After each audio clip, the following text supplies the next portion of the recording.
टोप येथे वारकरी संप्रदाय आणि ग्रामस्थ यांच्या वतीनं संत श्रेष्ठ श्री तुकाराम महाराज यांच्या जयंतीनिमित्त कलेश्वर मंदिर येथे श्री ग्रंथराज ज्ञानेश्वरी पारायण सोहळा आणि अखंड हरिनाम सोहळा संपन्न झाला।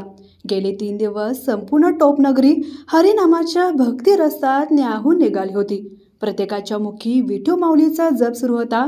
या सोहळ्याच्या निमित्तानं रिंगण सोहळा सोमवारी सकाळी संपन्न झाला।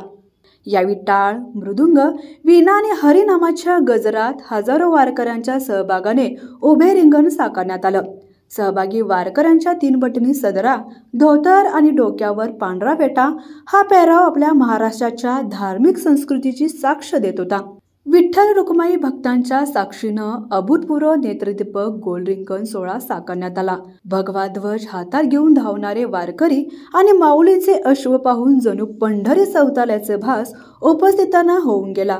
दर्शनानंतर पालखी सोहळा मालवाडी मार्गे कलेश्वर मंदिर येथे आली आणि यावेळी कीर्तन आणि महाप्रसादानं सोहळ्याची सांगता करण्यात आली। लाईव्ह मराठीसाठी टोपहून मिलिंद कुशिरे।